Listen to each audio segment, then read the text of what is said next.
Welcome everyone.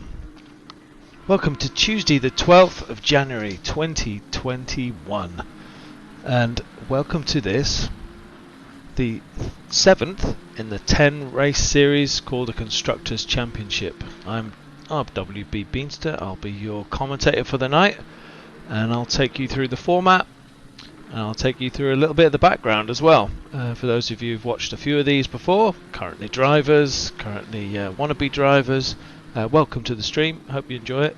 Big thanks to all our sponsors for helping us to make these events happen, and a big thanks to all the admins as well who keep these whole events stitched together. So we're on the 7th of 10 as I mentioned, but it might be worth taking a little look back at how we got here. Last week it was Brands Hatch. As we started off on race 1, we had great clean racing off of the start grid with Valerie getting away from the group in his Lamborghini, and some really tough racing here. You see Alistair Clinch making a move on Jacob Tarantino and making it stick.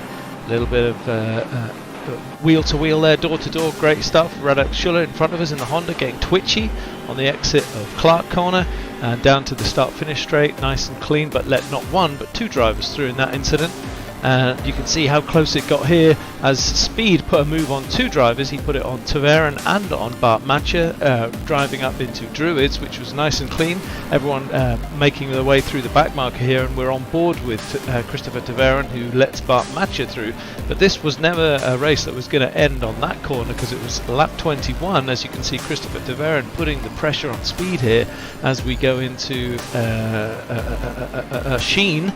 And Speed runs wide on Sheen and continues to get a bit of a wiggle on as he exits out of Clark Corner here, with Bart Matcher really close behind him. Bart never quite got this stuck down the start finish straight behind here, but it was Valerie Solheim who was to win the first race, with Christopher Taverin in second, Bart Matcher in third for your podium positions. Great clean racing. Most of the drivers commented afterwards how stressful it is racing fast at Brands Hatch GP. Very difficult to pass. You're really relying on each other to make mistakes, but you know, a lot of adrenaline and very high heart rates. Not so many incidents, which is great, except for one that I missed on the edit, which was a huge one for Emil Schloblum. Not to mention that. Start of race 2 was also very clean. Great to see everyone racing into Paddock Hill Bend, side by side, 3 wide at times, and nice clean getaway for the second race of the night. But this is Stepan Kutnik here getting a little bit of a four-wheel drift on around Paddock Hill Bend and letting Bart Matcher slide up on the inside on lap 5. Very clean overtake here. You can see Kai Banks also getting a bit of a wiggle on, going wide on the exit of Hawthorns, just managing to get wide down Terry Ogoris, who got so excited he then lost his braking point as he went into Sterling's, which was a shame for him. Here we see Jan Kurjan getting a little bit close on the outside again, going wide on Hawthorns, and some really close racing between Damien Wilk here and Alistair Clinch, who just puts it up the inside on Graham Hill Corner. I can't see whether that was contact or not, but it was extremely close. Lamborghini on Lamborghini action. They were to finish strong in the Brands Hatch race last weekend. Here we see Charger making a move on his teammate Emil, who'd had a bit of a nightmare in the first race, passing him on the start finish straight and making a clean race of it down on lap 12, I think that was. Wheel to wheel and door to door here between Xavier Eugeni in front of us and Samuel Kruger up to Druids, and it's a great move there by Eugeni, who puts that hulk of a BMW up the inside, and they would continue to race down to the Graham Hill Corner here, and Kruger had to let him pass. So good clean racing. Only one lap ahead, and it's the roles reversed this time. Samuel Kruger goes up the inside in the Honda, and Eugeni outbrakes himself on the outside, and Kruger goes through. So Honda beating BMW into that all the time, with Alexander Weiss putting the pressure on the pair of them behind. Here we see Valerie Solheim in front getting a wiggle on, a tiny errors on the start finish straight on lap 20, allowing Christopher Taverin to make his move in the penultimate laps here as they give no quarter to each other into Paddock Hill Bend. But it was Speed who was to win the second race, who'd gapped by 2 seconds over Christopher Taverin, with Valerie Solheim making up the third place podium position. You can see here from the driver's standings, that's given Bart Matcher the lead over Christoph Verstappen, who you won't have seen so much of on that replay, because Christoph has moved over to Nissan, and he was down in about 10th position. So you can see that that will shift the power positions at the top, and Bentley have lost a very high-scoring driver there. Tyrone Rapone has jumped into a Bentley, who will help them to pick up some of the points left over. So close all the way up the grid with some movers and shakers. But also looking across here at the Constructors Championship, actually no changes except for one change of position this week, but there's a lot of gaps closing here. Bentley have lost a lot of ground, and Ferrari is still looking strong, with Bart Matcher scoring heavily in many of the races so far this year.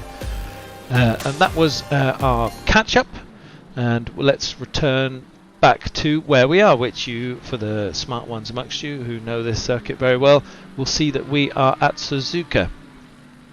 I'm going to see if I can get us a driver to jump on board. We've only got 2 minutes left, so it's going to be a bit of a tight call for me to do this, but I'm going to gamble anyway and jump in with a Jeff here and go cockpit cam. Let's get rid of that. This is on board with the Audi of Jeff as he goes along the start-finish straight here. This is fastest section on the course, apart from the back straight, of course. And we go into first corner. No name for this one, but it's a very fast, just 1 or 2 gears down. It tightens up towards this section.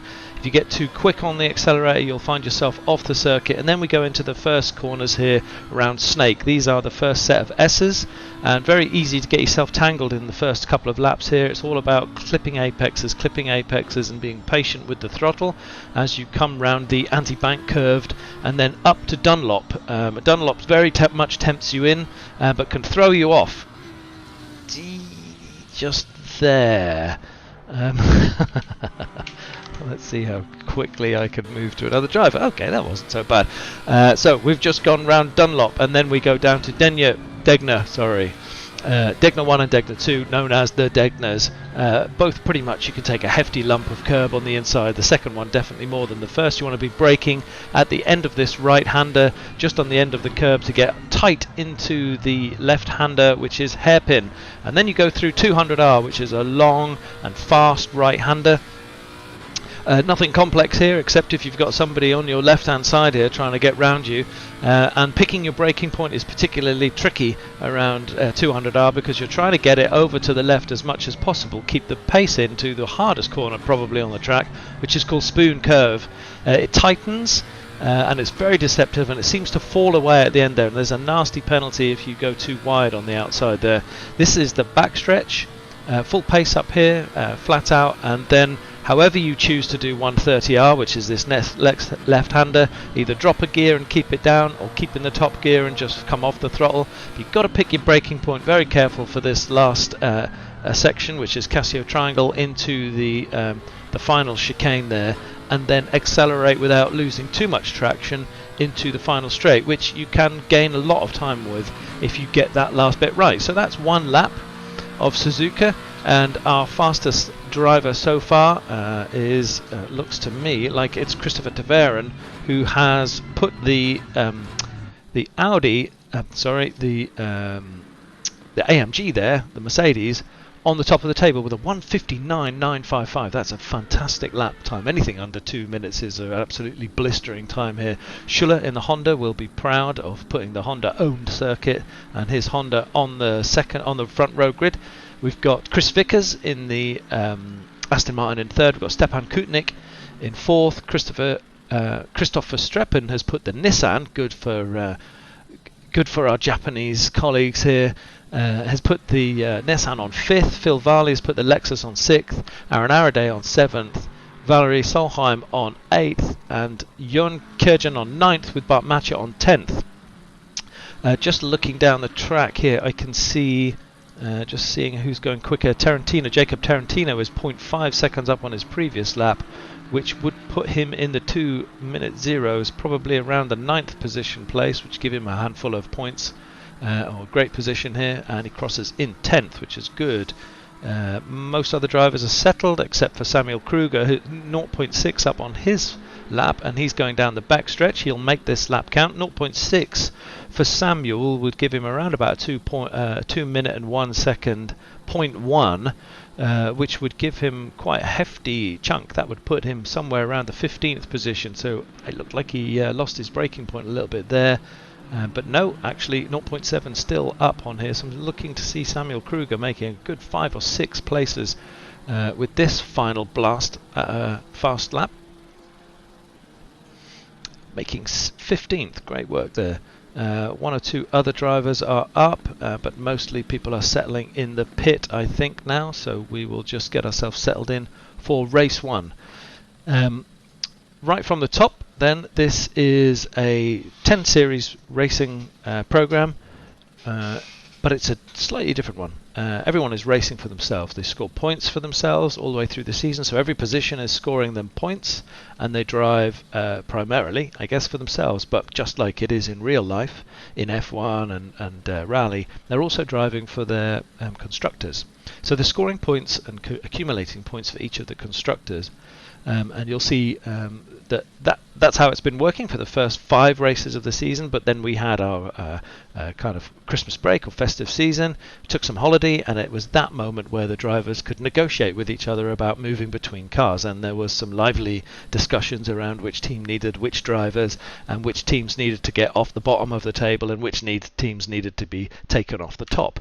But it was good swaps. We saw some great swapping going on, probably most notably our championship leader at the moment, Christoph Verstappen, made a brave move to go from the Bentley, which he was pretty dominant in, into the Nissan, which is not so high scoring on the current standings. So if I just take a quick look at the current constructor standings, you'll see that Nissan's down there in around about 9th place.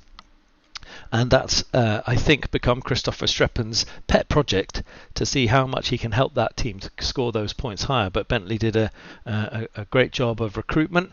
They've still got speed on their team to try and protect their lead, but the ons and ups are Audi, Ferrari, Lexus and Aston Martin. But honestly, there's not a great deal of movement since last week. If we take a little look at the tracker here, you'll see for the last 3 weeks, the last 3 races, the top 5 or 6 teams have been pretty much nail static. But the gaps are changing between those cars. BMW has kind of dropped from favour after the first couple of races, but it's really been the Lamborghinis and the Audis that have been on the move. Aston Martin scoring heavily, but scoring consistently in every single round. And it's great to see how these cars and these drivers are changing through the table. We've got 3 races left, which is this one, and 2 more races left. We'll go through that at the end of the evening. And that is plenty of opportunity to close those gaps. Plenty of different opportunities for drivers to improve their standings. If we take a little look at the top 25 here on the right hand side, you'll see a really great distribution of drivers. Matt Al's been making his moves up through the table, and so has Aaron Araday. Radek Schuller maybe a little bit unlucky to be in 5th, given some of the potential that he could have scored in this season, and quite a few changes. Nate Newcomer not shown for a couple of weeks, so he's dropped away from the top table. He was in the top 10 for some time at the start of the season, but Matcha has been the consistent scorer in the last 3 or 4 races, with Stepan Kutnik on the up and up in his Audi. We'll come back and have a look at the bottom 6 once we've got this race comfortably underway. So you'll see cars are positioned quite a way back from 130R as we start this short and manual rolling start. I'll take us to somewhere around the 17th position place so that we can get a good view of the pack as they lead us round. Format for tonight: 10-minute quali, you've just witnessed some of, 30-minute race, 10-minute quali, 30-minute race, and I'll keep you company for the rest of the evening. Quite tricky not to hit each other. Sometimes if you're far back here, you can actually get a green light and be starting the race on the chicane.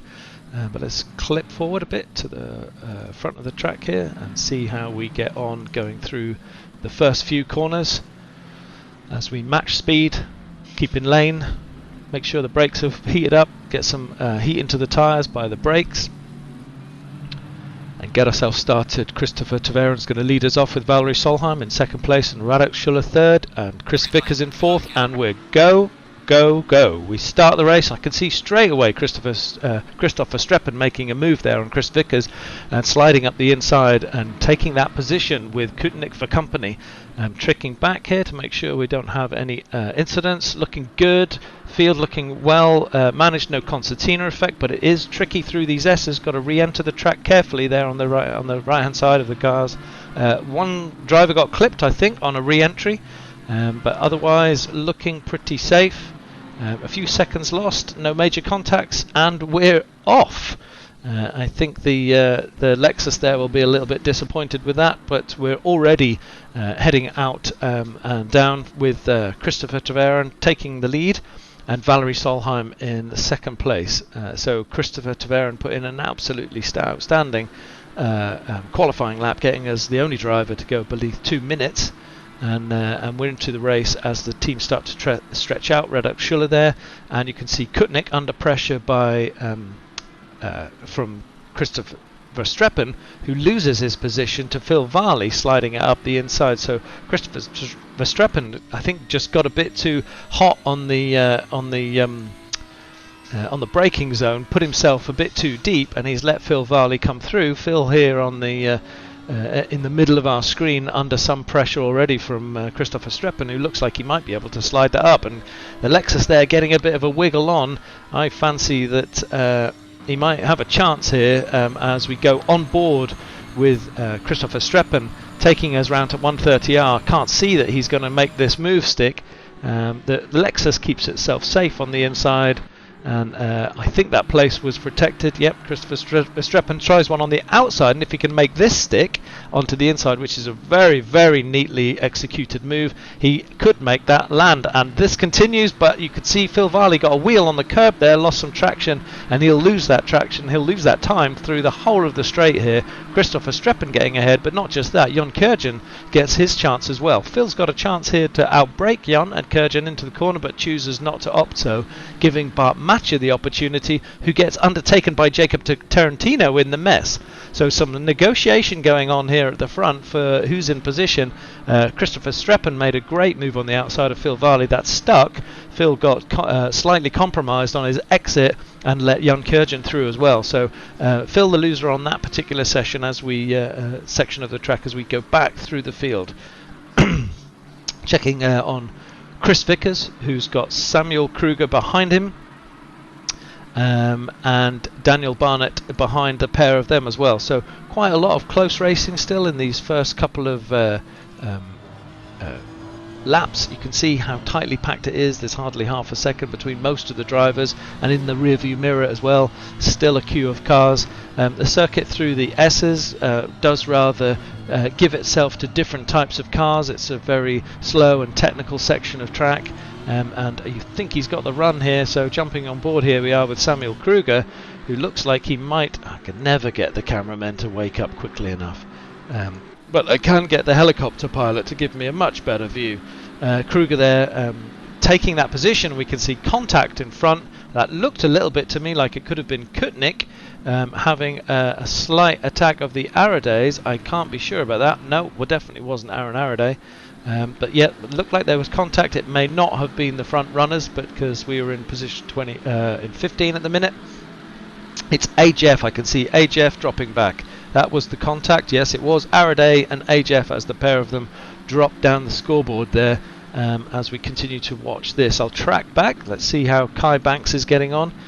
Kai's in the Nissan, and he's been having some difficulties getting hold of this. He's got Magnus Dahlgren for company right behind him.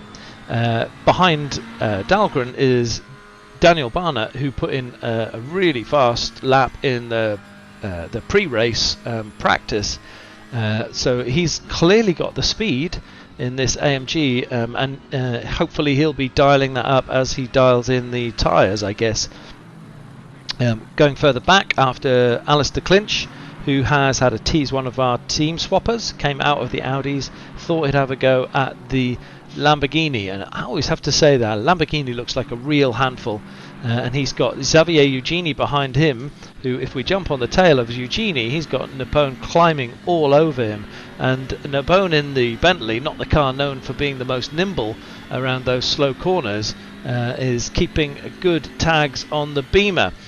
Jumping backwards a car into Napone's, let's take a look at Jack Donaldson behind the pair of them. Jump to helicam so that we can see a better view, and you could see got himself a little bit unstuck there, did Eugenie, and he's allowed Napone to jump through, getting a bit of a block on there. There could be contact, and that was really difficult to avoid.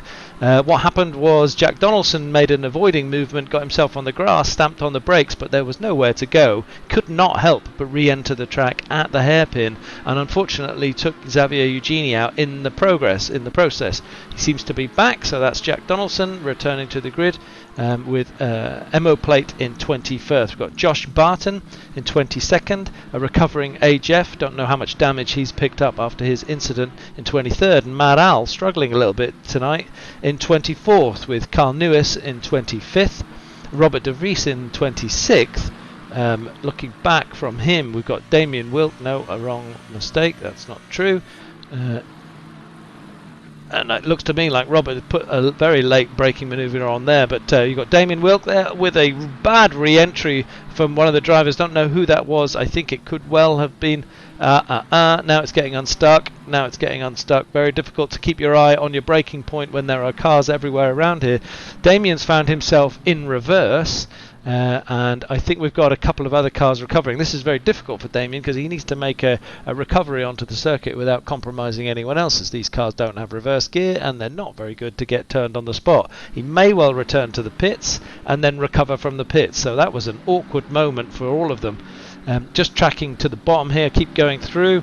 Marco Badowski in 25th, Charger in 26th, Jack Donaldson in 27th, Tim Temartino in 28th, Terry Agoras in 29th, Ben Kobe in 30th, Dominik Majczewski in 31st, Alexander Weiss in 32nd, Nicholas Quazele in 33rd, Sebastian Torentowicz in 34th, with Kevin Shepherd in 35th, Simon Tribeck in 36th, Aaron Araday recovering from his crash earlier in 37th. We've got Justin Burley in 38th, Mad Al, who I think has pitted. I think it was Mad Al who had spun off. Not really sure. I think he must have been recovering from the outside of 130R when he came across the track, and Damien had nowhere to go from what I could see. Very difficult to react. Some of the other cars got caught up in that as well, so we might see a few of those coming through as well. Moving back up to the front end of the grid here, we've got Christopher Taveren still ahead of Valery Solheim, but having to keep himself in a very defensive position there, as Valery keeps him very much interested. It looks to me like Valery's been making a press on here. So far, fastest lap of the evening so far is a 2 minute and 0 seconds 0.117, and that's by Christopher Tavera, and the car we're looking at in front of us in the rather luscious pink colour. Nice work, with Valery really making his presence known here in the Lamborghini, who is only 0.15 of a second slower than him fastest. These two guys, a good half a second faster than the others in terms of fastest laps, and if you look in the rearview mirror, you can see the result of that high speed. They've really gapped themselves 3 seconds away from Radek Schuller, who is in the Honda in the top there. Great spread of drivers. I always like to have a little look at the top 10 and see where we are. This is Constructors Championship after all, and to be honest, I can't see hardly any duplication except for two Lexi in 9th and 10th, so that's impressive. It's Mercedes, Lamborghini, Honda, Audi, Nissan, McLaren, Ferrari, Aston Martin, Lexus for your top 10, and that goes to show how well balanced the Assetto Corsa Competizione is, or maybe just how good these drivers are at getting hold of the cars, because each car does have a preferential track. Excuse me. Go on heli, let's take a little look at who's making fast laps at the moment. Kai is on a fast one. Kai's in 13th, and he looks like he's pulling Mark Elgaard along with him, because both of them are a good clean half a second up on their previous best, which will put them in the low 2 minute 1 second lap times. So they're both on the move. Tyres are dialed in, drivers are dialed in, and they're making progress. and you can see Kai is only 1.9 seconds behind Chris, so he'll be wanting to close that gap. We're only 10 minutes into the 30-minute race here, so he's got plenty of opportunity here. 13th position, this is a top 10 if Kai can keep this dialed in nicely so far. So a bit of clean air in front for him to concentrate on his rhythm, and likewise for Mark Elgaard, who is behind him. They've both dropped a little bit, 0.4 seconds up on their previous fastest, but clearly these two are in a rush. Elgaard, if anything, making an improvement in sector 3 there on his previous lap, and now moves to 0.6. Daniel Barnett behind the two of them, and Alistair Clinch behind them as well, also on the move. So this group of 4 or 5 drivers there definitely picking up the pace as we step a little bit further to see where there are other racers. Charger's on the move as well. He's 0.4 seconds up on his fastest lap so far. And Terry Agoris 2 cars behind him. Oh, that looks like that could have been Mad Al getting out of the way. Damaged Bentley possibly. Maybe that's unrecoverable, but he's sticking with it. So Charger here making his way. He's 26th at the minute, and he's got Jack Donaldson hungry to get a pass in here. Charger not known for being the easiest driver to pass. Fair, but let's say wide. Jack, let's have a look just how wide that really is. Yeah, that's pretty wide. Keeping the pressure on, Jack looking to make this move. I'll stick with this for a minute or so. Terry Agoris, but behind Jack Donaldson, looks to me is 2.1 seconds up on his fastest lap. So that's an out of position Mad Al. You can see on the screen the yellow wheeled Porsche behind the two of them is Terry, who is a good 2 seconds faster than his previous best. So he's really found something, or he had disastrous 2 or 3 first laps. Jack couldn't quite get that exit right. That was a good opportunity to continue to put the pressure on Charger here. If we go back on board and see if he can close it, this next corner sequence up into Spoon is key in order to try to put the pressure on. It looked to me like Charger outbroke himself a little bit, but he kept it on the track, and maybe a missed opportunity there for Jack, who could have maybe slid that under the inside, but he's got the run on him here, and let's see if there's really any toe in this game at all. And I never find that there's a significant enough slipstream available in ACC. Very few tracks. We take an early selection, drop a gear, and try to get this as safely as we can. But yep, Charger not making that easy and keeping a very neutral car position. This battle could rage for a little while. And both of the pair of them look like they're holding up Terry Agoris, who's man on the move at the minute. Sliding back a little bit further, also on the move, Tim Tarantino in the Audi, starting to pick his pace up. He's 1.8 seconds behind Alexander Weiss back in 31st position, but 1.5 seconds faster than his previous lap means that he's just getting himself into the rhythm, coming up to halfway through the lap. Aaron also making some moves here. He's 1.5 seconds up on his previous, but he has a recovery race on his hand. He was in the top 10. I think he had contact with HF. We missed it, but he's in the recovery mode now. So skipping back to the top of the track. So quite a few greens happening in the 9 through to 15 pack. That is, was that Christopher Streppen? No, it was not. Ooh, that was cheeky, wasn't it? That caught me out. So let's track to the front. Christopher Tverin holding that Mercedes, pretty much the same gap, but they are both driving away from Radek Schuller in 3rd position. Stepan Kutnik, keep an eye on that distance just to see whether Stepan is actually gaining on Radek in front of him, because Radek's not being able to keep up. He's currently in a podium position, and I'm sure Stepan Kutnik would like a bit of that. But Radek's had very great racing. He's had some poor luck and a couple of mistakes late on in 1 or 2 races, but he's high scoring for Honda. And Christoph Verstappen is showing everybody what a Nissan could potentially do if you're a bit of an alien. So putting that Nissan in 5th position will help their point scoring no end.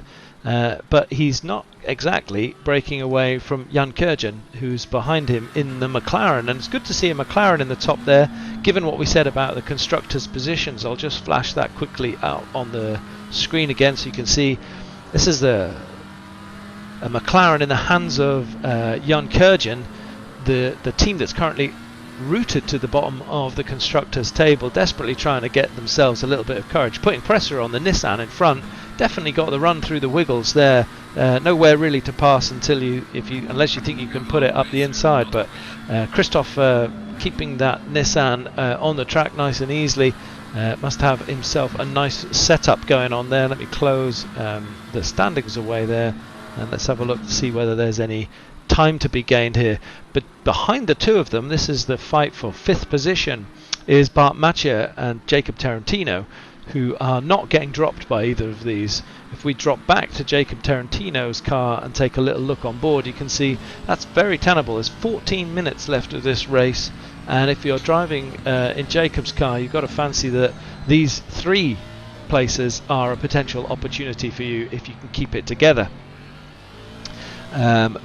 Jacob is in 8th position, and Christoph Verstappen in the front in the Nissan is in 5th. Stepping back a little bit, while we've got Emil Schloblum in the only a little while. So actually this is a pack of 5 here, with Emil in 9th and Phil Varley also in a Lexus, just a couple of seconds. What's that? That's 2.4 seconds behind Emil. So Lexus holding 9th and 10th. And Emil had a really tough time of it at Brands Hatch, and actually Phil Varley got a little bit unstuck here earlier on in this race, so good to see those two guys keeping themselves strong and in the top 10. Samuel Kruger in 11th with Chris Vickers for company in 12th. Kai Banks keeping a really strong race here. Kai's keeping that Nissan nice and tidy on the track here. Kai's fastest is a 201.512, and that's very competitive with the cars around him. There are only 9 cars. Actually, that's not bad. 9 cars have gone into the 2 minutes, 2 minutes 0 seconds. But so far this evening only one driver has gone less than 2 minutes, and that was Christopher Taveren in the qualifying for this particular race. Keeping going backwards, Mark Elgard, who was putting pressure on Kai earlier, is slightly up on his previous time, but holding in 4th position, gapped by, I think that's 2 point something seconds behind Kai. Yeah, 2.5 seconds behind Kai. With Daniel Barnett putting in a great performance in the Mercedes behind them in 15th place. So just scanning through here to see who's on the move. Ben Kobe putting in a faster lap for himself here in 30th position, with Tim Tarantino behind him doing the same, and Sebastian Terentovic just a little way further down the road also getting quicker. So some drivers here having a good time. Mad Al not having a good time, having got himself in quite a nasty incident earlier. Looks like he might have gone for the full fix of the car in the pit lane, because he's now 1 point something seconds up on his previous fastest lap. But unfortunately for him, he's in 38th position, which will not make the guy very happy. So just checking through where the gaps are, I can see Dahlgren is in a fairly strong chasing position there. Let me skim through. Yeah, Magnus is in this pack of 4 here, with Alistair Clinch, Turo Napone and Emo Plate behind. They look like they are getting compressed. Still got 11 minutes left of this race, so plenty of opportunity for passing to happen. Skimming through here, I can see Terry Agoras, who was definitely on the move earlier, is now the man putting pressure on Charger. Let's jump on board with Terry. He was a good 2 point something seconds faster than his previous, and he's when I look at the fastest laps here, he is 1.8 seconds. His fastest lap is faster than Charger in front, but that means nothing when you've got track position, which is exactly what Charger's got, and he got much better traction out of the chicane there, and Charger will not be caught down the straight. So yeah, clearly Terry is in a faster frame of mind at the moment. But he does have that Lexus to pass, and if you look in your rearview mirror, you'll see the other Lexus, which is Alexander Weiss, not letting anyone go. And I think that late braking pressure put Terry off a little bit, and there slides through the second Lexus, so they can now protect each other on the position, and Terry can remount a new charge, get himself. It feels to me like this Porsche is a little bit difficult to handle. The traction doesn't seem to be particularly easy to drive through in the S's.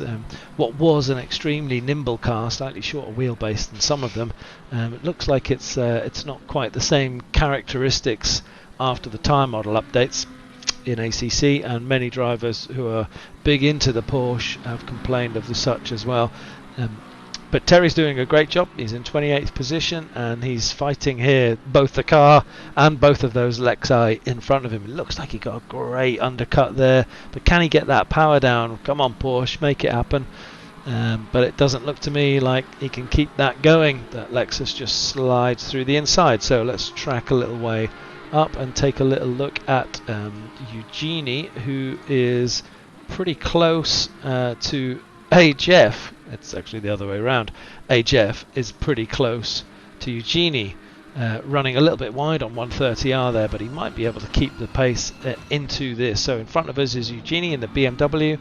In front of him is Carl Lewis, who's driving in the Audi. So that's teammate sandwich here with a BMW between the two Audis. And Joshua Barton is ahead of him, ex-BMW driver, I should say, driving in a McLaren.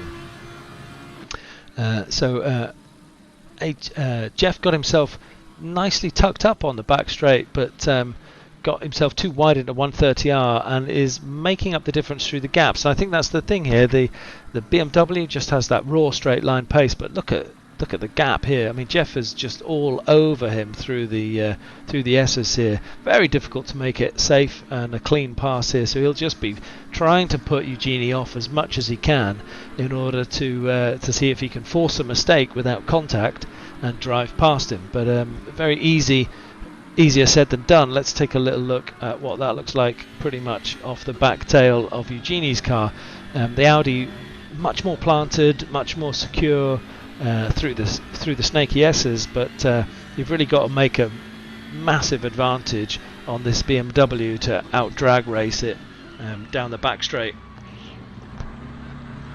closing up into the hairpin as all cars do in Concertina anyway.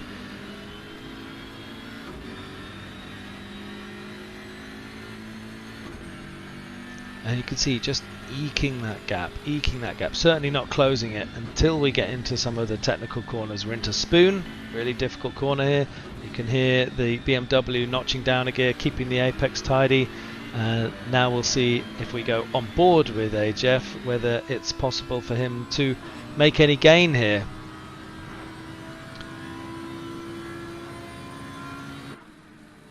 A little bit of a repeat here from last lap, but I think Jeff got that traction a bit more firmly stuck down on the inside of 130R, and there's a battle going on in front as well, which could easily unseat these drivers. We are 7 minutes to go, which is 3.5, maybe 4 laps remaining for these drivers to order themselves how they want to. Let's skip to the front of the track. Let's do a quick top down. So Christopher Taveren holding on to that first position from Valerie Solheim, who he has gapped a little bit now, so he's got himself out to over a second, and the pair of them have driven away from Radek Schuller in third, who remains stalwart in his defence against Stepan Kutnik, and they're catching up with a back marker here, but Radek Schuller, who was qualified on the, I think, a second row of the grid, has found himself in the same position, but he's keeping it comfortable with Stepan Kutnik in fourth, not really being able to make any ground on him. Also no change behind. Christopher Streppen in the Nissan making fifth, with Jan Kurjan in sixth. Much happier, I think, Jan. I think Jan Kurjan was in the Lamborghini in the first half of the season. He switched to McLaren, which is a risky move because the McLaren is at the bottom of the table, but you can see he's got his head around this car. The McLaren scoring as high as it has done all season at the hands of Jan. So great driving there. Good to see these two cars from the lower manufacturers showing what can be wringed out of these cars. Jacob Tarantino behind the pair of them. Ooh, that was extremely close, an opportunity there, and Bart Mathieu you can see behind in the Ferrari having a look at it himself. This will be interesting. Let's go on board with Jacob Tarantino to see whether Jan Kurjan in front of us can make a move on Christopher Streppen into T1. 5 minutes left. This is when you start getting a little bit more gambly. You can see an AMG over the left there, possibly a back marker, and into the S's. Good to see from the racing perspective here, on board with Jacob Tarantino in 7th position, as we track ahead to see whether Christopher Streppen will make a mistake or whether Jan Kurjan will put his nose up the inside here, keeping themselves extremely close. Maybe this is not the fastest section for Verstappen's Nissan, but you can see quite a lot of handwork going on here inside Jacob's car, as he keeps the Aston Martin as high traction as he can through the S's. Great racing. Not easy, by the way, for anyone who's new viewing this stream. Not easy to race this close and not make contact. It takes a lot of racecraft, a lot of practice to avoid each other, even just in that moment there, to see how compressed the cars can get under deep braking. It's not something that just happens. It's something that takes practice, and it's great to see it. It's what you see when you watch the television, watching the professionals racing their GT3s. Well, actually, maybe GT3 is not the best league for that, with some pay drivers entering, and this looks like an opportunity, and I spoke that up. I knew I would. Contact there.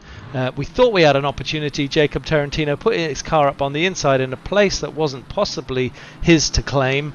Jan Kurjan turned across, and Jacob now left with the question in his head of how does he give that place back, or is he not? So what we're looking at here is Emil making a move on the outside of Jacob, if we can, into 130R.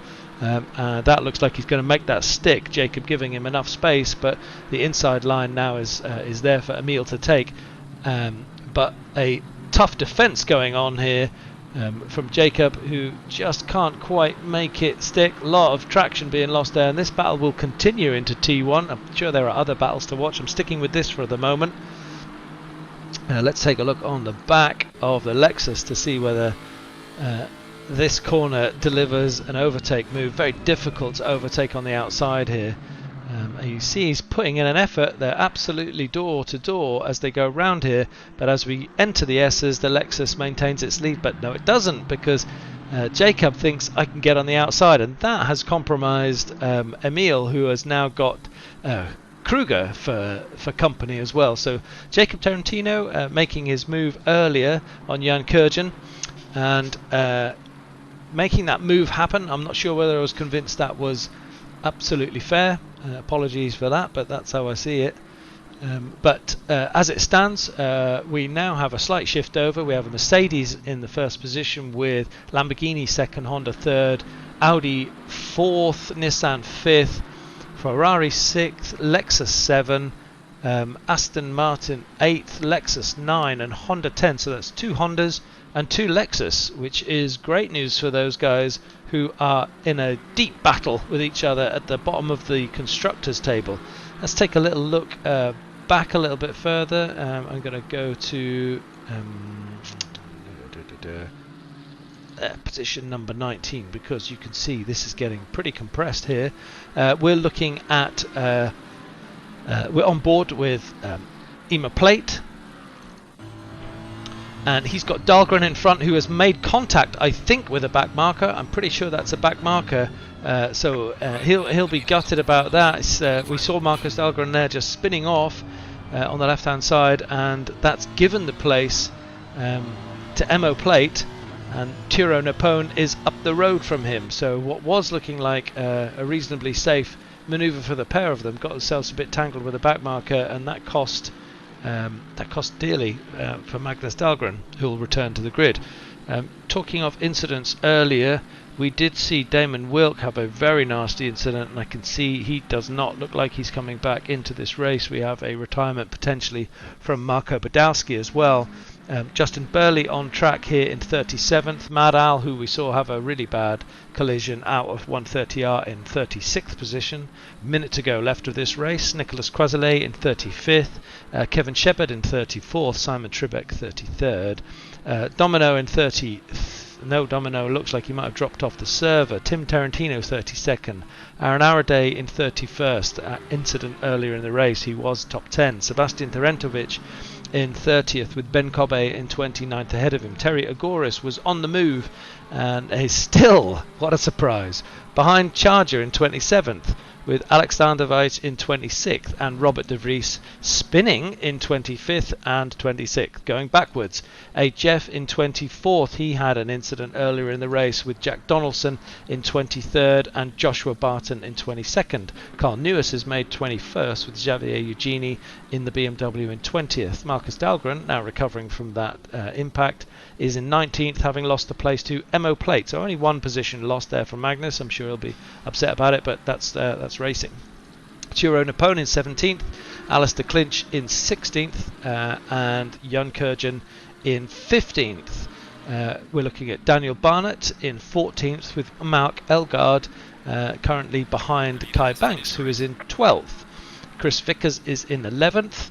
Samuel Kruger is in 10th. Emil Schoblem is in 9th, and Jacob Tarantino is in 8th with Phil Varley in 7th, Bart Matcher in 6th. Christopher Streppen defending like anything along the pit wall there, pretty much driving through the pit wall is what I could see there, with Stepan Kutnik up the road, Radel Schuller ahead of them, and I think I might have missed the end of the race. I did indeed, because Christopher de Veren took the win from Valerie Solheim. Note to self, don't select the final minute to go back from the top of the grid. Some drivers still coming through, you can see on the scoreboard on the left, or on the leaderboard on the left, but that was a Christophe Taveren pole position through to lead. I think he pretty much led every single lap, which is the golden boot effectively of the race. Quali and led and won. Valerie Solheim in second with Radek Schuller in third. Stepan Kutnik kept fourth. Christopher Streppen made some progress through his race into fifth, with Bart Matcher in sixth, scoring well. He's our current championship leader. I'll just pull up that top 20 just to see whether we can see any moves there. Bart Matcher makes sixth place. Christopher Streppen makes fifth place, which could close that gap. Stepan Kutnik makes fourth, closing the gap even further, and Phil Varley unfortunately made seventh, so not making any progress for him, but Radek Schuller certainly will have done, because he made third position. But probably the one to watch out for here, just looking down the scoreboard here, is where is Christopher de Veren. He's in seventh place, having now won that race, so that'll help him out. He'll probably still far too far, I think, behind Bart and Christoph there at the moment.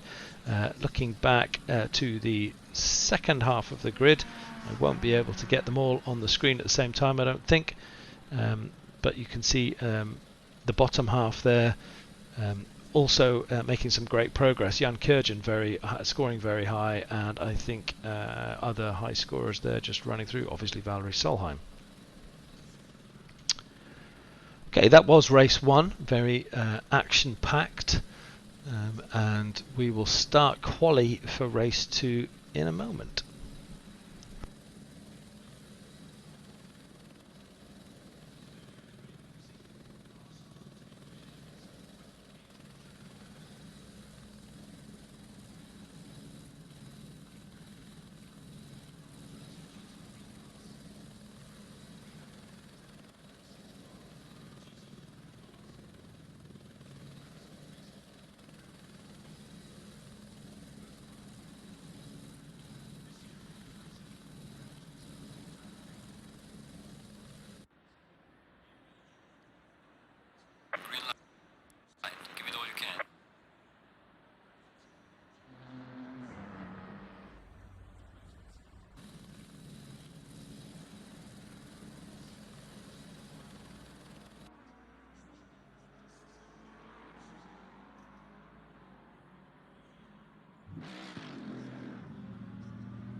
Okay, second quali well underway.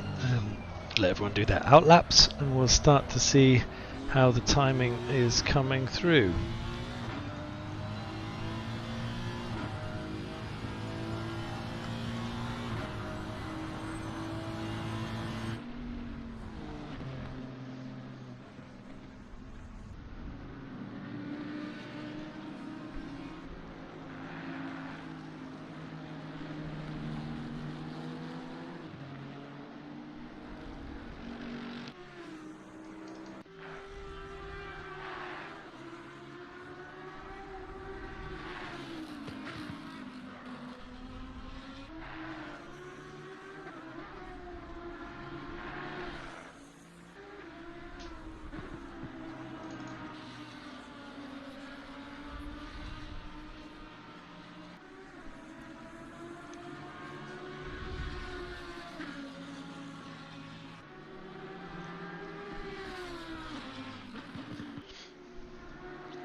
It takes a while to get the tyres up to temperature and up to pressure. In the qualifying session, you're trying to. You've got a very short quali session. I mentioned it on a previous week. 10 minutes just doesn't give you enough time to jump out, jump back into the pits, make some adjustments, and come out. An out lap here is 2 minutes. An in lap here is 2 minutes. You really only get one shot at it, and you have to stay out on circuit. And you have to try and enter the track out of traffic. Well, make sure that you're out of traffic after your second lap at least, so that you can get a fair crack at it. The toe is not exactly enormous. You can get a little bit of a toe. We can see that occasionally. But the reality is you've probably got a 4 or 5 lap, maximum 4 laps I'd say, possibility to make your time stick here. Radek Schuller sets his stall out pretty quickly with a 2-minute 0.4 seconds. Stepan Kutnik 0.2 second back from that. If I track back here, Jeff looks like he's going to put in a pretty solid time there, if he's legal. There you go. We're second off Christophe Taveren, who for the second time this evening has gone into the 1 minutes. So and that's not even a little bit. 1 minute 59.319. Christopher loves this circuit. That's clear.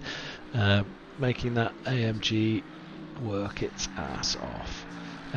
Emil is 0.8 of a second up on his previous fastest, which would give him third position. Possibly even second position if he can keep that pace up. In fact, he's going slightly faster now, a second up on his own time. Jan Kurjin is 1.2 seconds up on his previous, but he hasn't put in a time that we can see here. Must have had an illegal lap for his first fast one. So Christopher Taveren, that's going to be tough to beat. He's gapped Valerie by nearly a second, and it looks to me like Emil's getting really held up here. I think he had a really good opportunity to make this, but I think that's Terentovic in front of him.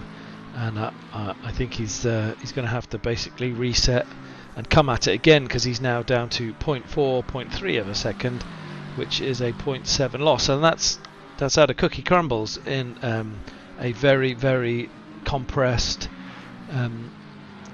qualifying time. So, you know, in your own head you're thinking, should I ease off, let the guy in front of me gap me, and then come at again? But I can't let the gap be too small, because I don't want to be in the same position again next lap. So I think Emil has taken the pace off a lot. In fact, he's bailed by the look of it to me. Maybe thinks he can come back out, or maybe just a bit of frustration there. But he's basically dropped that one out. Let's go on board with Bart Matcher, who is 0.6 seconds up on his best lap, which would give him a 2-minute 0.8, which would again put him in the top 10. I can see Valerie's on a fast lap here. He's looking like he's going to go into the 1:59s if he keeps that pace up. Valerie in third position from Stepan Kutnik from Christopher Taveren. Phil Varley's going quicker than his previous as well. He might also make a 1:59. So starting to dial themselves in at the top here. We'll check on that in a second. And let's see where Bart Matcher makes, because he's 1.2 seconds up on his previous fastest. Currently running in 17th. And he's going to make that Nice. 5th position for Bart. And now we have 2 drivers in the 159s. Valerie Solheim has just put in a 159.823, which is good to see. So anything you can do, I can do better. Chris Vickers also up on his previous, and he's just on the cusp of crossing out of the 2-minute time. So we might get a 3rd driver into the 159s. Just tracking back here just to see if there's any surprises. Jan Kurjan has not yet put in a lap, and he was in the top 10 here, so currently in 33rd position is Jan Kurjan, but he's way up on his time, so let's see how he cracks that one into 9th position. Good work. And Mark Elgaard also 1.7 seconds up on his previous, which could put him in a good position as well. So yeah, that was great as well. 13th position for Mark Elgaard. I can see at the front here, moving a bit further up, Kevin Shepherd. He's faster than his previous best by 0.4 of a second. Let's go to the front, see if anyone's making any moves. Phil Varley, currently in 6th with a 2-minute and 0.351 is up on his, but this is very early in the lap for him. But he is going faster, 0.2. We'll keep a track on that. Jacob Tarantino in 10th at the moment, half a second up on his, which would potentially give him a 159. A few of them are really hanging around this 159 point here. And Jacob is one of them. We'll track this. If he gets this chicane correctly and doesn't get held up by the driver in front of him, who I think might be Charger, he might actually be able to get a 159. See Charger move out of the way there, very gentlemanly. He's 0.7 up. This is a great lap for Jacob. Could give him real contention for the top of the grid, maybe first or second row. Second row, Jacob Tarantino makes that in with half a second. He's a Nat's whisker from Valerie and then throws it off in corner 1 in a super drift style celebration, I think. Phil Varley in 7th position. He's really maintaining that gap, so he's up 0.3, hovering around 0.3, 0.2 up on his previous, which again might put him in the 159. So we have 3 drivers in 159s at the moment, Jacob, Valerie and Christopher, which is great to see. But we may get the 3rd one if Phil can make this stick round 130R and also get his braking point right for the chicane here. So we'll track on here. He's currently in 7th position.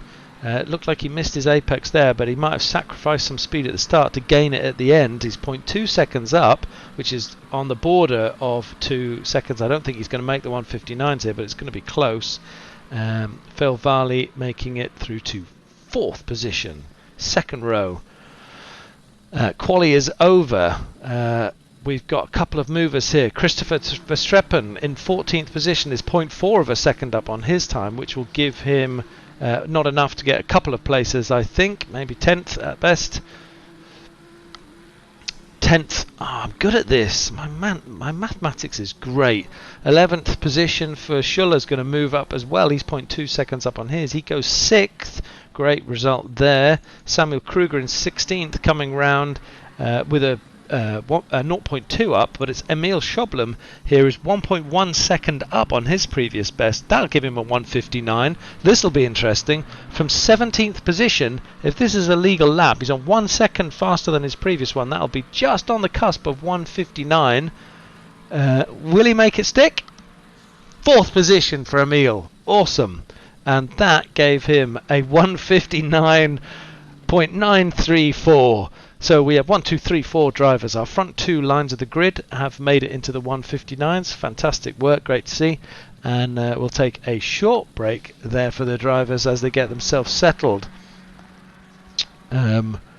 Fantastic to track some of the fastest improving times there. I can still see out on the track Xavier Eugeni is 0.7 up on his previous best, which would give him a 201.7. That'll give him about 3 or 4 places if he can keep this together. 0.7 seconds he's made it. He's kept that going. Behind him, Mad Al also up, so between the 2 of them they're going to shuffle up from 26th for Eugenie. He's sliding up into 22nd, and Mad Al is going to slide from 27th, if that was a legitimate lap, up to 25th, making a couple of places for himself. But great to see the front there. Jacob Tarantino, Emil Schoblum coming through with some fantastic laps in order to get into the 159s.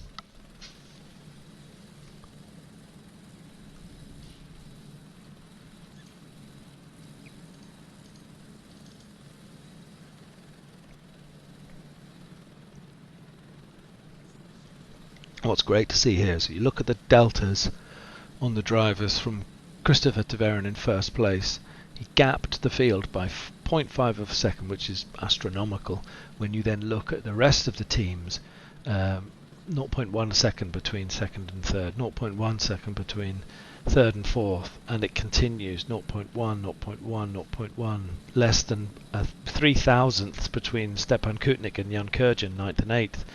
Another 200ths between Bart and Stepan Kutnik. Just really great to see like 15 drivers within a second, 1.3 seconds of each other, with the exception of the rather stellar performing Christopher Taverin this evening. Trying not to be biased, being a little bit of a Mercedes fan, but it's great to see the teams that are not just at the top of the Constructors' Championship really showing what potential those cars have, for anyone who fancied switching mid-season.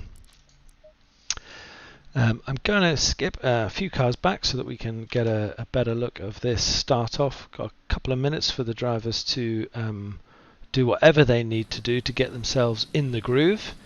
My personal preference is to take a trip to the gents just to make sure I get rid of my pre-race nerves, and it might just be a little bit of extra drink on board, maybe a quick flick through the phone just to make sure there's no important or essential messages that have happened in the 30 minutes you've been racing. But most importantly, get your setup loaded. Make sure that you're ready for this second race, which is set a little bit later in the evening. It's 6 p.m. in-game time at Suzuka for this 30-minute race, and you can see track temperature is 18 degrees with an ambient of 15, so a little bit cooler than the first race. So that'll affect the tyre temperatures, which in turn will affect the tyre pressures, and that is how the grip gets delivered in the tyre models here. And in reality, temperature is so important for tyre traction on the road surface, so everyone trying to dial in their cars to have a nice even pressure rating around the car, with a track that has a vast amount of curves. Suzuka is actually 3.5 miles long, but 5.8 kilometers.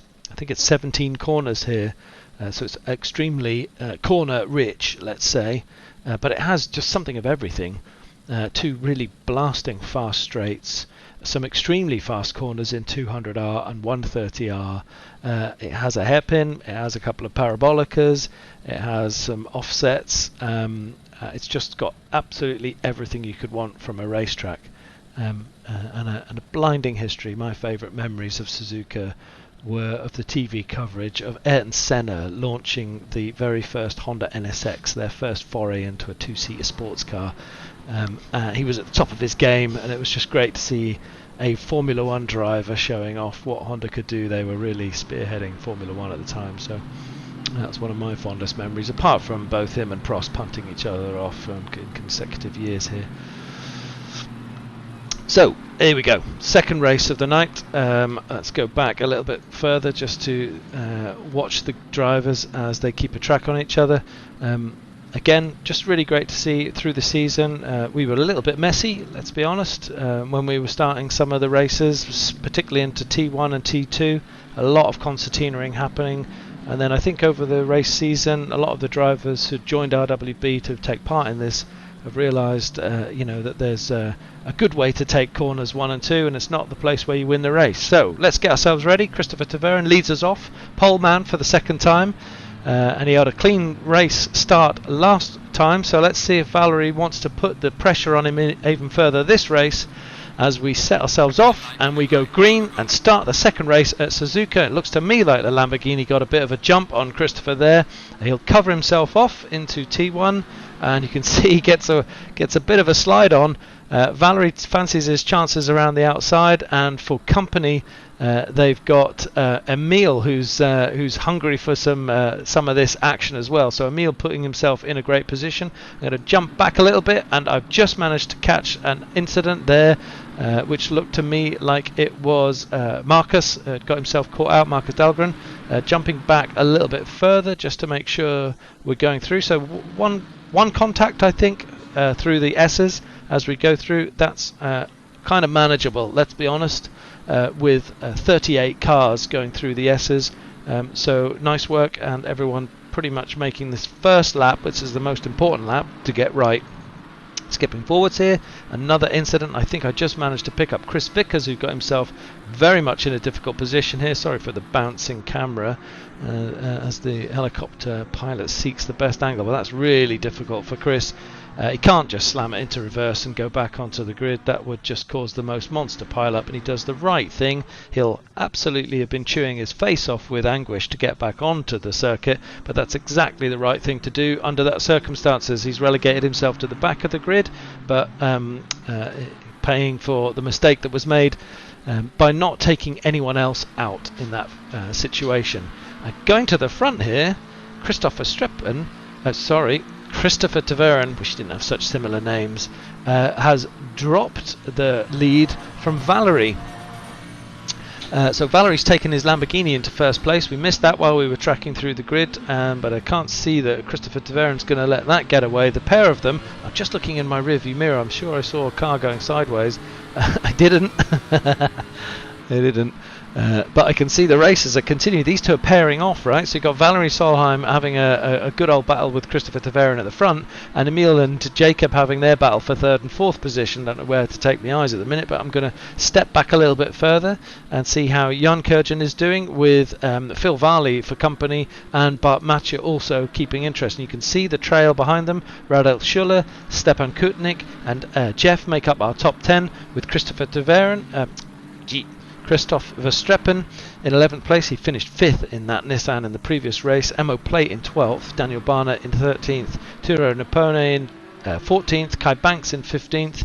Alistair Clinch 16th. Aaron Araday 17th. Matt Allen 18th.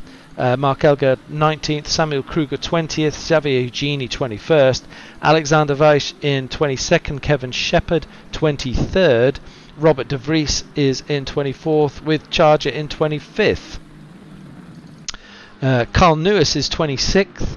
Sebastian Tarentovitz is in 27th. Jack Donaldson 28th. Terry Agoras 29th. Simon Tribeck 30th. Damien Wilk 31st. Marco Badowski 32nd. Domino is not there. Magnus is in 33rd, and there's an incident there you can see on the top of the screen. That looks to me like it could be Nicolas Crazelet in the Ferrari. No, I've got that wrong. Joshua Barton is 35th, Tim Tarantino 35th, 36th is Justin Burley, Ben Cobbe is in 37th, and Chris Vickers, I think, the guy who we saw earlier, still at the back of the grid making his way up. So Valerie still managing to hold Christopher Tavern off at the front of the grid here, and Jacob still managing to hold off Emil. But Emil is being caught, I think, by Phil Varley, which does beg the question is, where's Jan Kurjan? Jan Kurjan is recovering from a 130R incident by the look of it, and he slid in behind. That looks like it could be a good 4 or 5 places back there. So Jan Kurjan, who was a 159 qualifier, has really dropped back, looking like you can see him dropping back 21st, 22nd, really struggling with that mistake he made. That's cost him probably 18 or more places. Tracking back at the front, these guys look like they are a little processional at the minute. I want to see if Christopher Tavern. See, I've been saying Christopher Streppen's name for so much in the previous 6 races. I'm like a robot program to say his name again. It's Christopher Tavern here, who looks like he's not getting dropped, but not looking quite as comfortable as he did in the first race. Most of these drivers in the top 15 now going green as they pick up the pace, as their tyres get in the groove. Turo Napone has the fastest delta on himself at a 1.4 here, and we already have a good 6 drivers who are putting in 2-minute lap times, with Valerie at the front on a 2-minute 0.333, but our fastest is actually Jacob Tarantino in 3rd place, who's got a 2 minutes 0 seconds 0.240. So it's actually Jacob in 3rd position who's quickest on track at the moment. I can see some very cars picking up pace at the back here. You can see some big deltas going on. Let's just track and see how we're getting on for deltas between there. Stepan Kutnik in 8th position, Looks like he's got a bit of a race on his hand, but you can see they're gapping each other, fitting into some kind of rhythm here. So when we look down the top 10, it's Lamborghini from Mercedes, from Aston Martin, from Lexus. This is looking good for the Lexus guys. From Ferrari, from Honda, from Audi, and Nissan. So good coverage there. We're missing Jan Kurjan in the McLaren to make that pretty much a full house.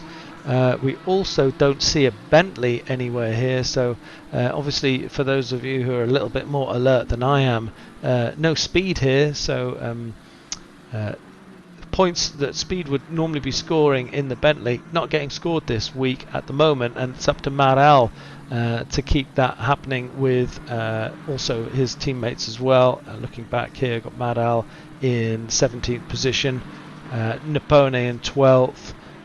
And let's just track back just to make sure I captured that.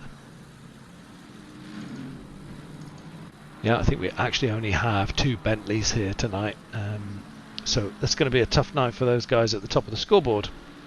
Valerie continues to lead the race, 3 laps in. We've only been here for 7 minutes, but this one is going to be close. What we saw last race was that Valerie and Christopher just drove away from Radek Schuller in 3rd place, and it looks to me like they're just driving away from Jacob Tarantino this race.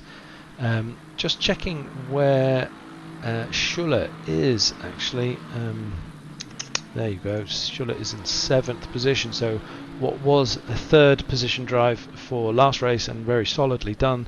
Radek is in 7th position at the minute with Bart Matcher ahead of him, and Phil Varley putting the pressure on his teammate Emil, showing himself in the mirror just to say, you know, I could go faster than you maybe, and if there were team orders maybe that would have been a great moment to let me through, but Phil's not interested in that. He knows he's quicker, so he's going to keep this race going in his position.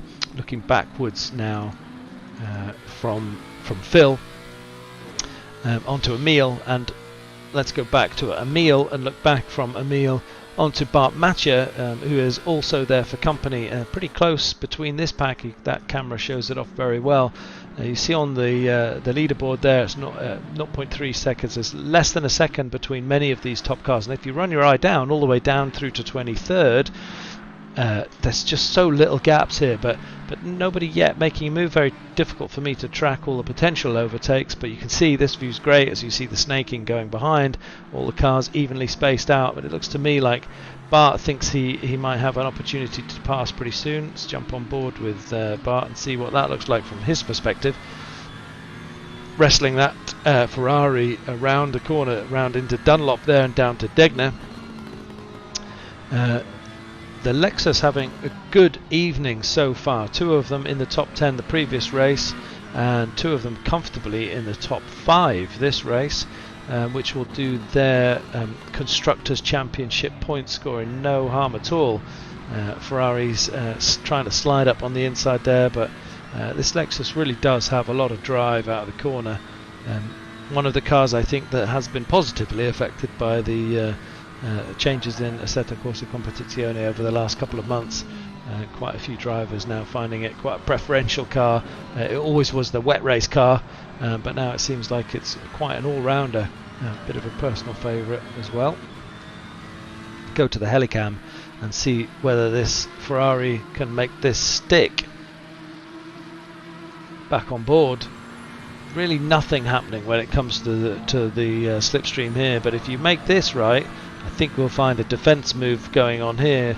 But the hard bit is braking late on the outside there, and you can see really good racing, nice and defensive braking from Emil in front, and I think Bart might have got the run here, but it's going to be just a complete race up the straight here, trying to break the slipstream there. Emil switching over, not weaving, he just made one move to the inside and he stuck it and kept it there. Bart slightly out of position on his braking point there, but managed to keep that, gathered it through the corner.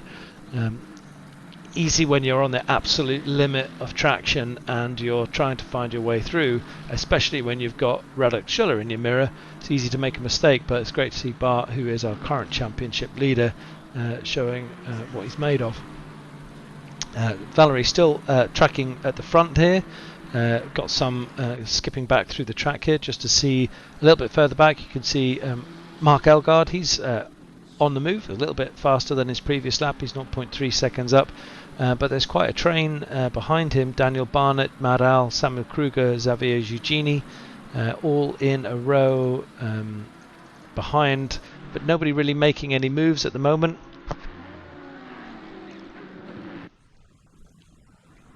And you see, great shot to see just how many we've got in the frame there. That's a good 7 or 8 cars within half a second of each other, going from Mad Al back through to Charger in 23rd. Let's go back a little way. Aaron Araday, who is in 20th position. Alexander Weiss in the Lexus is in 21st. And Robert De Vries is in 22nd behind them both. Charger is in 23rd.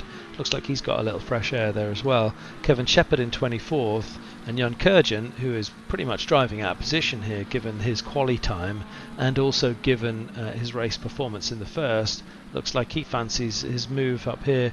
Actually, Jan Kurjan was the driver who got caught out earlier as well, so he'll be looking to get himself further up this circuit. Let's jump on board with Jan to see where he thinks he might be able to get this past Kevin. Lost a lot of traction into 130R. I think that's one of the good things at modelling here is underneath the wing of the car in front you really do lose front end traction, and that seems to really be modelled well in 130R. You have to put a lot more turn in right underneath him, but nothing's really happening here. Jan's getting pulled along the straight, but it's not until you get to this point that you think you might actually be getting a tow. He's keeping a safe distance from being in contact here, and as I was saying earlier, and I'm not going to try and speak it up, but this S's section is very difficult to make a good move stick. You're really relying on the driver in front to make a mistake, and for you to put your car in the position where they have to make a mistake to move aside for you or to close the door on you, which is always a bit of a gamble. It's best to try and find different places to pass on this circuit. Looks to me like Jan got a good escape out of Dunlop as he goes down to Degner. Degner 1 and 2 here, taking a little bit of the corner, not too much, but quite a lot of this second corner Degner can be taken. He's got on the pace quite early.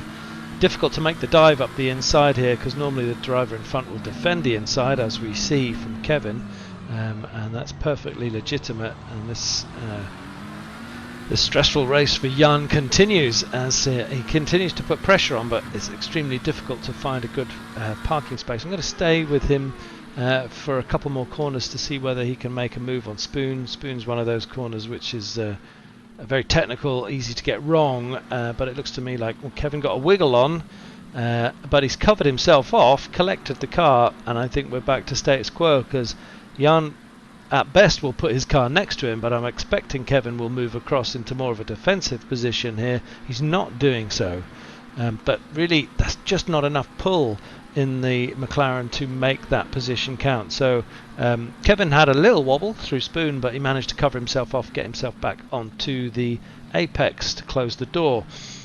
Travelling back up the field, Valerie still keeping his distance now quite comfortably, in fact, from Christopher Tavern with a 1.92 gap.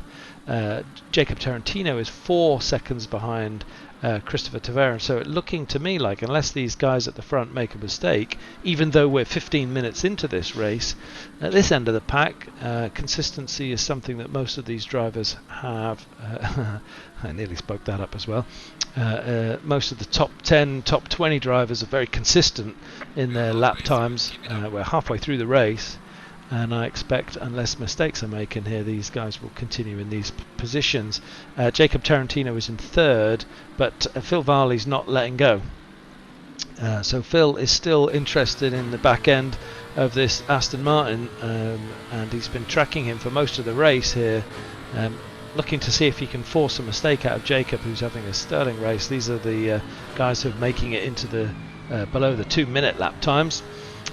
Back out to the helicam, not sure he's going to make it that lap. Let's go back to Emil, who is behind Phil Varley, and Radek Schuller in 6th, who is ahead of Bart Matcher.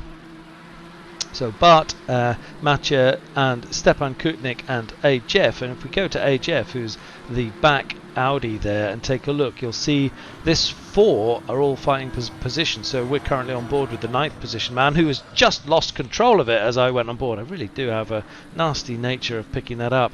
Jeff just seems to lose traction. The car rotated around him and he didn't manage to catch it in time. No idea how much damage he's got. The race is too short really to pit. There's not so much to be gained from that, and it looks to me like if he's picked up damage, he's going to lose this position. I think this is this is Turo Napone behind, so we're on the back end of Jeff, who just managed to get himself very sideways as he exited out of 130R. Big apologies for actually catching that on the stream, but that's my job. And he's done a good job of keeping Turo at distance. So Jeff lost 3 or 4 places in that incident. That's not too bad. It could have been much worse than that. He could have absolutely lost loads of places. If it'd been on lap 1 or 2, the cars would have just gone streaming through. But as it stands, he's managed to keep him just outside of the top 10. But the question is, judging by the car, how much damage has he picked up, and is he going to be able to keep Turo?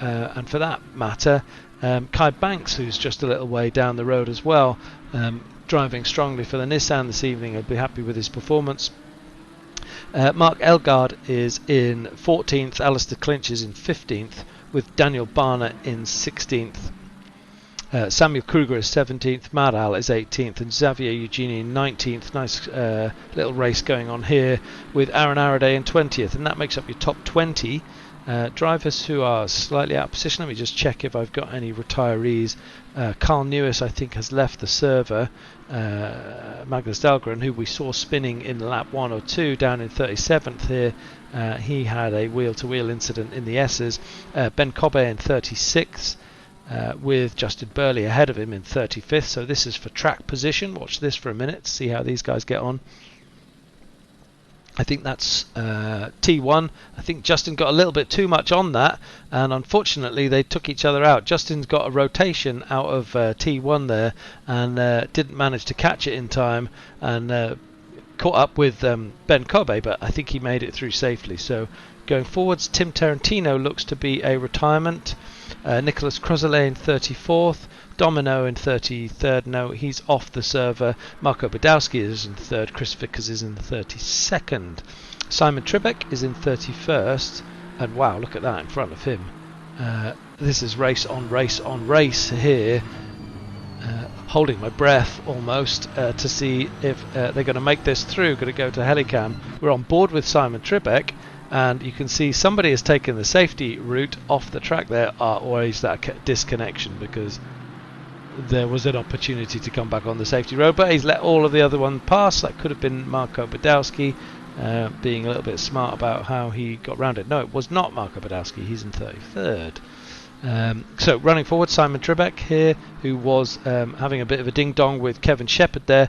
Jack Donaldson just making contact there, I think, with Damien Wilk, who is defending now in his position. So he's got Terry Agoris behind him. So I think what we've got is a little bit of a crossover here. Kevin Shepherd is now in 29th ahead of Damien Wilk, and Terry Agoris is the man behind them, is the man ahead of them. Sorry, I'm running up the field, not down the field.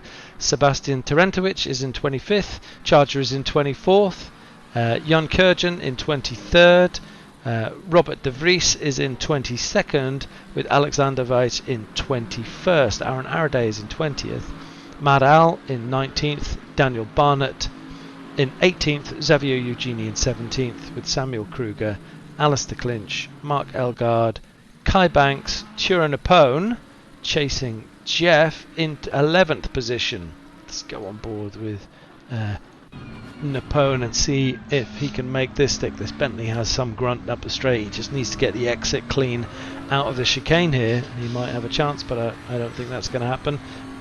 You see Jeff making a defensive position, trying to break that toe. You want to break the toe on the Bentley. You don't want to get that thing catching you up on a straight, but that's not going to happen. And let's go a little further forward to look at, oh, there was contact. but I think we saw a little bit of contact there. Napone just touched Jeff, but immediately hit the brakes and didn't try to make the pass stick. Emo Plate in 10th position. Christoph Verstappen just solidly making his way through. We saw him in 15th, I think, a little bit earlier, and he's just been steadily making his way through. Remember, he finished in 5th in the previous race, and now in 9th. So consistency. He has 9 minutes left, and up the road from him is Stepan Kutnik, and honestly, not that far up the road. Looking back from Stepan Kutnik's car, you can see Christoph Verstappen definitely in the fight. So if we go helicam here, you can see there's actually quite a battle on ahead of Stepan Kutnik. Jumping on board with him, ahead of him is Bart Mathieu in 7th position, with Radek Schuller, our previous 3rd place finisher in the previous race, in 6th place. Ahead of Schuller, I can see an incident, slight off track here, looks like back markers, is Emil Schoblum in the Lexus ahead of the Porsche in front. So we're really hoping that this Porsche sees the blue flags, does the right thing, rolls off the throttle a little bit, which I think was absolutely textbook, perfectly well done, and allows Radek to make that move nice and comfortably without having to get compromised in the corner. Ahead of us here is Emil Schoblum, who has outbroken himself on the final chicane, and he's opened himself up to attack from all 3 of these cars, who have all slid past the Porsche.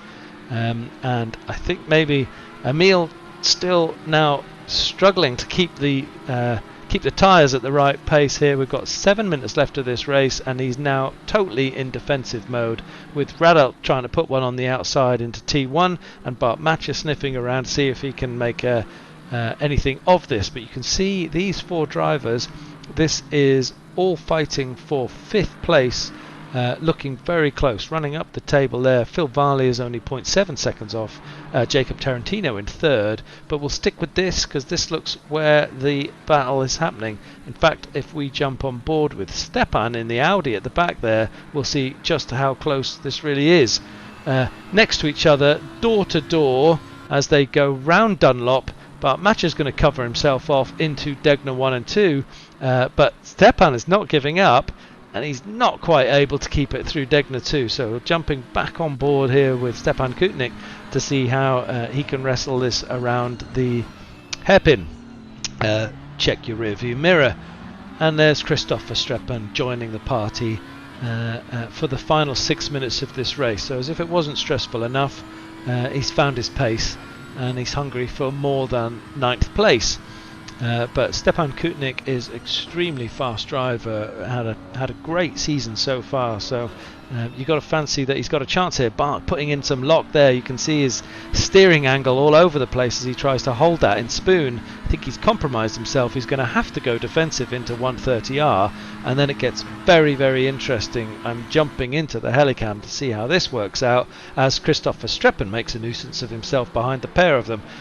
You could see Stepan had to run a little bit wide there. You want to avoid contact as they dive down and into the chicane for the 5 minutes left of this race, and Bart Mathieu looked like he made it stick, but what great drive that Audi had out the inside there. That was fabulous. It really looked to me like Bart had made that stick. But the reality was that if we go on board now with Christoph Verstappen, who wants a piece of the action now, you can see how close these 3 are getting. With a little bit of contact there. That was rubbing his racing and all that.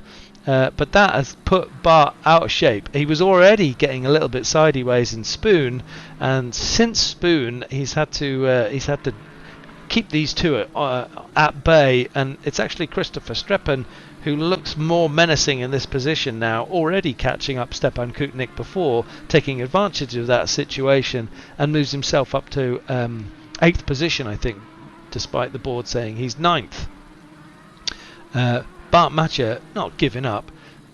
Bart's our championship leader. This is basically championship leader fighting with current 2nd place championship driver, so no question about the credentials of these 2 drivers as we keep tracking the fight for 8th and 9th. Apologies for those. I want to keep this one close because it's very tight, and unfortunately we just saw our 1st and 2nd position drivers get a little bit of contact, and that has given, I think that was Jeff sliding through and Turo Napone sliding through, and they'll be like dogs with two dicks. Sorry.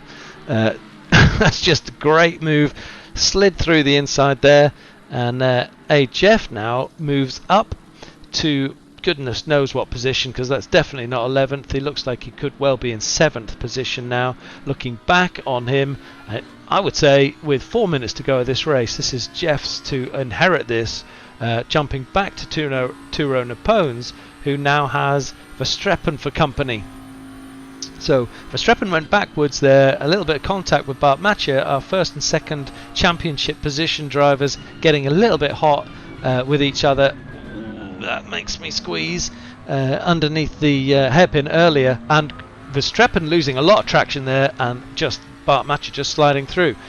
So it's very interesting at this point in time, at this stage of the race, and jumping back to Christoph Verstappen to see if they can make this drag race work, and I'm checking to see whether that is for position behind, with Kai Banks, who is probably smiling from ear to ear as he sees himself in 13th position now, with 4 cars, 3 minutes left, and a possible top 10 finish in front of him. These guys have been at each other for some time. I can see that he's really struggling. The traction is really difficult by the look of the footage here. Cars getting a little bit sideways through the S's here. Great to see this racing. Apologies for the front runners, but I think the front 3 positions were settled some time ago and less mistakes were being made. I'm just going to check. Christopher Streppen is 0.8 seconds behind Valerie, with 10 seconds gap to Tarantino, and Phil Varley in 4th, 1.5 seconds behind.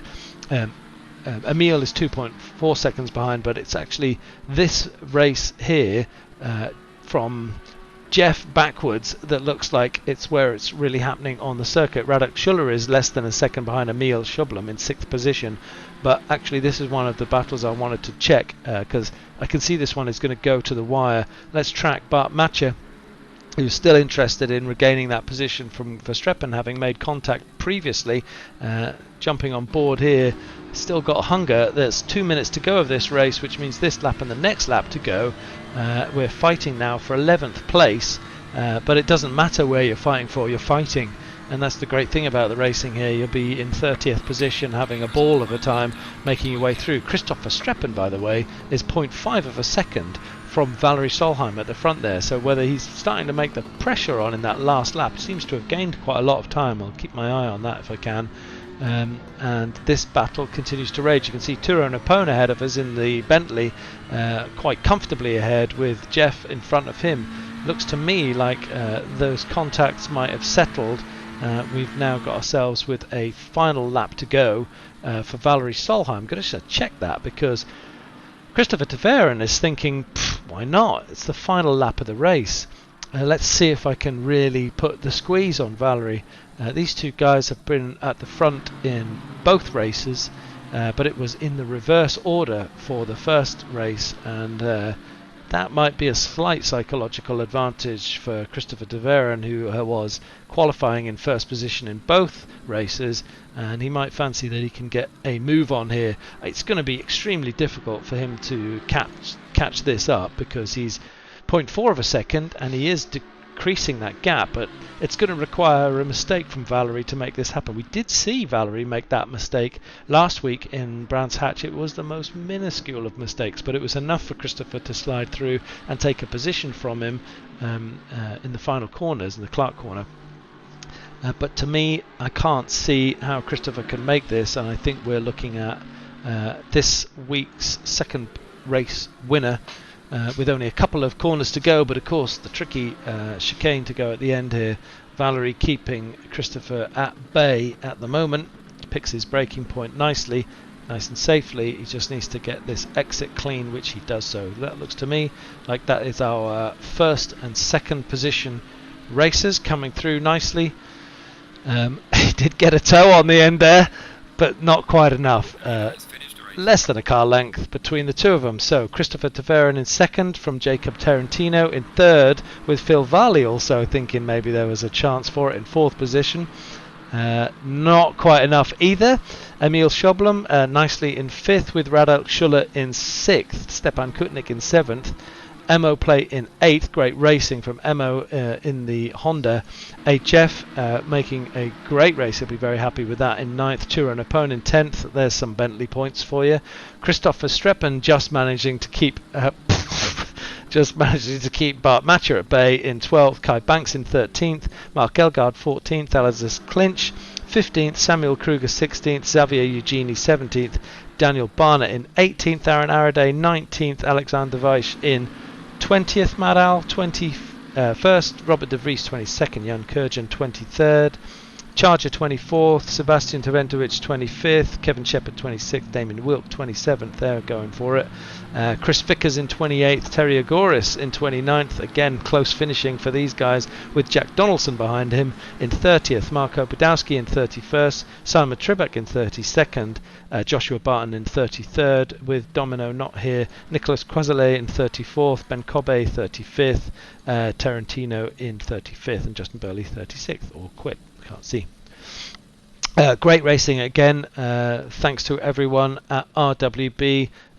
Thanks to the team for putting the event together. Saw some fabulous racing there, but I think this was pretty much the night for Valerie and Christopher to show us what they're capable of. Some fabulous racing. They drove away from everyone in both races. They were hitting the 159s. Just to note, Valerie put in a 159.997 in the race just then, the only guy to go less than 2 minutes in the second race. Great work. Thanks to everyone. So we are currently, that was the 7th race of a 10 race season. We have 3 more races to go.